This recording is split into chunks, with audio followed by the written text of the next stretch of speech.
As we like to say, may the facts be with you.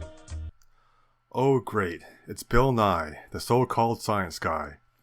Let's see what he's got to say, shall we?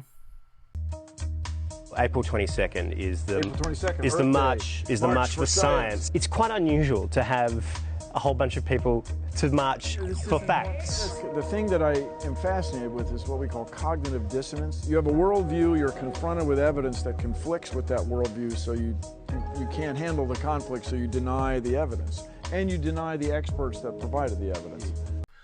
Let's talk about experts for a second. In 1972, the international think tank, the Club of Rome, released their best-selling book, The Limits of Growth. Using state-of-the-art computer models, they predicted that the world would run out of oil by 1992 and natural gas by 1993. The same went for gold, mercury, silver, tin, and zinc. How accurate were they? Likewise, at the same time, Paul Ehrlich released The Population Bomb, in which he predicted that, by the year 2000, the United Kingdom will simply be a small group of impoverished islands inhabited by some 70 million hungry people.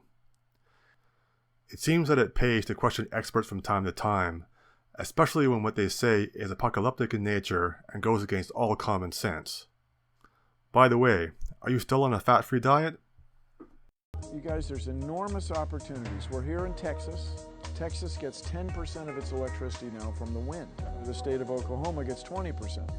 North and east of there, Iowa gets 25% of its electricity from the wind. So it could be that the energy sector that exists now in the U.S. Midwest could become this new renewable electricity energy sector. It could be a fantastic future. I think it's time to drop a little science on the science guy. Here's the problem with wind power. The wind doesn't blow all the time. Amazing, I know. Therefore, any power system that uses the wind needs to have an enormous backup capacity to generate power when the wind doesn't blow, which means more fossil fuels. Alex Epstein explains this well in the context of Germany's disastrous flirtation with Bill Nye's unscientific thinking. Here's what solar and wind electricity look like in Germany, which is the world's leader in renewables. The word erratic leaps to mind. Wind is constantly varying, sometimes disappearing completely. And solar produces little in the winter months when Germany most needs energy. Therefore, some reliable source of energy is needed to do the heavy lifting. In Germany's case, that energy is coal.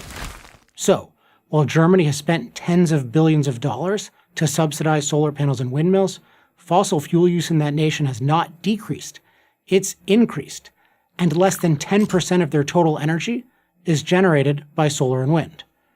Furthermore, switching back and forth between solar and wind and coal to maintain a steady flow of energy is costly.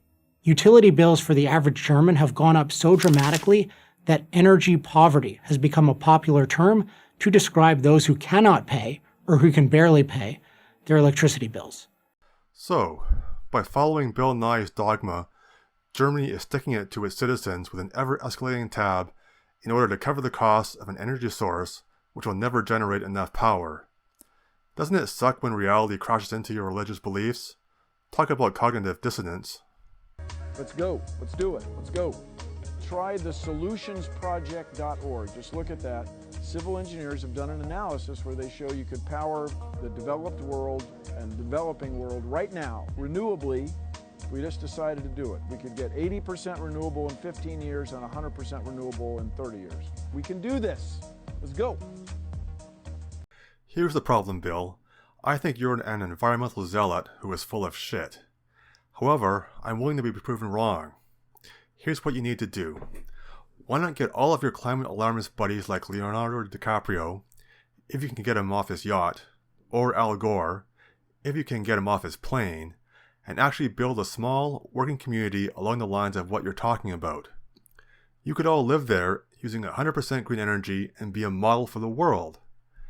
Instead of just talking, you could actually do something. Of course, I know you won't do this, as the reality of how energy is produced is in mortal conflict with your green energy religion. Cognitive dissonance indeed. Oh my.